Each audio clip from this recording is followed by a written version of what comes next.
Welcome to the second video in our Dmcc 800 class. I hope the week is going well for you. I'd like to make 5 points in this video.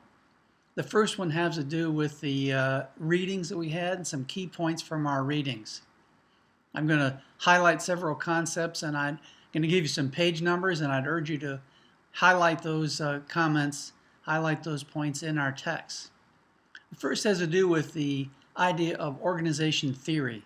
The Daft book is called Organization Theory and Design. I'm kind of a crazy man about definitions. It's important that you know what organization theory means. You may have taken a course in organizational behavior, which is sort of like the psychology of organizations. Organization theory is most like the sociology of organizations. It's a macro view of organizations, not an individual person approach to organizations. So that's on page 35 in the Daft text. Also under key points from our first week, the whole idea of mission, the mission of an organization. What is the purpose of the organization? What's its reason for existence? Check out page 56 in the Daft text. Now this is important because you'll see a convergence of discussion about mission in the Chait text, in our book by Bryson, the book by Smith, and the book by Shine. So anytime you have a concept that's overwritten by 5 of our authors, you know that it is a key one for our course. Always look for any concept that crosses the line between one text and another, because that will be a reinforcing factor. Another key point in the readings has to do with assessing organizational effectiveness. Assessing organizational effectiveness. The current movement within our country to look at outcomes and results bears directly on this topic of assessing organizational effectiveness. Look at pages 73 to 81 in the Daft text. This is a clear relationship to the Achieving the Dream movement. If you're familiar with that, you'll be seeing more about Achieving the Dream and its emphasis on student outcomes and results. Finally, looking at the last week's reading, I would point to some items in the Smith text. Take a look on page 17 about 9 board roles and responsibilities. A very key concept, 9 board roles and responsibilities. Also, the whole question of what is policy. I had a board chairman who used to say, the board does policy, Jim, and you do the administration.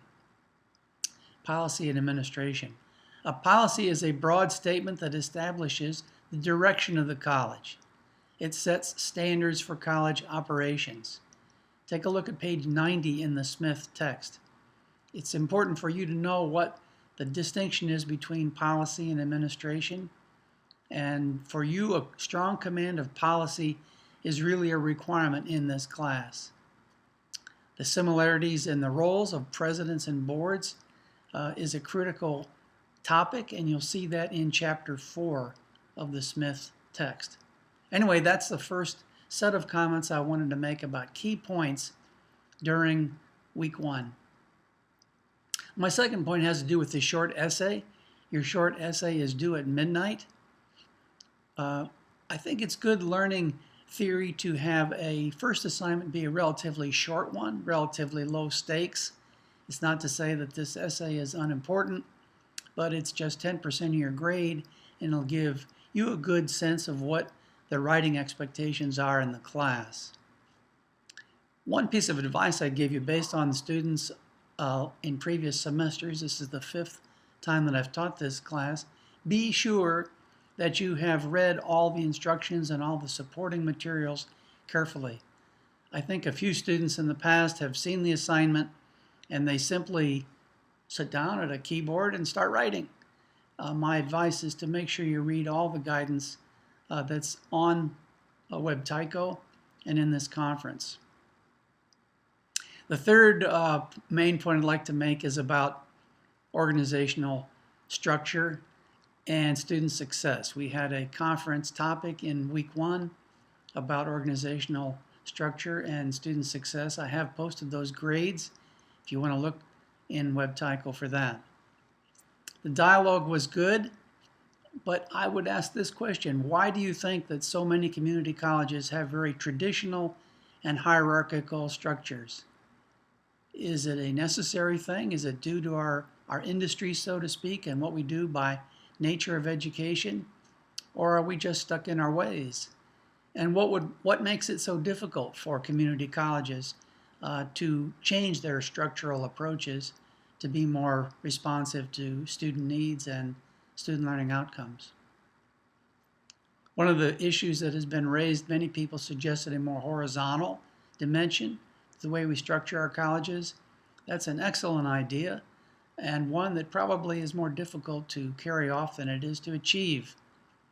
But it relates to the question of change and the question of culture.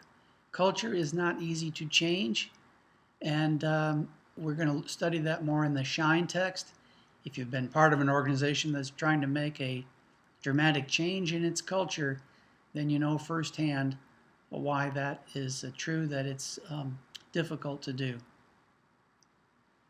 My fourth point is more lighthearted perhaps, and that is a suggestion for you to come up with a name for your cohort.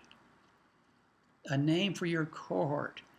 It will help give you a sense of identity. It can be fun for you to create a name. One of the cohorts prior to your cohort is, they were the third cohort, and they simply said, we are C3. C3. And they had a lot of fun with that. I'm going to put a conference topic in WebTyco, and you each can nominate things. It's totally up to you to do it or not, and what name to pick, but I think it could be fun. This is a long 3 years that men and women are in this program, and sometimes having this sense of identity and a sense of cohesion can be aided by having a name that you have picked. Finally, I hope I'm going to talk about one of my favorite lines: we become what we think about. We become what we think about. I hope that you've read the Thought for the Week in week 1, where there's a little bit of extended treatment of that topic. Let me give you an example of that from the television show Jeopardy! In our family, we're regular watchers of the show Jeopardy! It was not long ago that a contestant, Vijay Balse, won the Tournament of Champions event that they have on Jeopardy! As the best player in that entire year. And he won $250,000. But that's not the best part. That's an impressive display of knowledge, but the best part was that Vijay had tried out to get on Jeopardy! 6 times before he made it as a contestant. 6 times. So what's the lesson in that? The lesson to me is never give up on your dreams. I'm sure members of his family, his friends and acquaintances said, "BJ, what are you doing here? You've tried out 5 times. You're a good guy, but you're just not cut out to make it on Jeopardy!" The easiest thing would have been for him to give up. I'm sure people advised him to do that. But Vijay not only did not give up, but he got on the show. He won the first tournament, the first night that he was on, and then subsequently won the Tournament of Champions, the so-called all-time national championship for that year.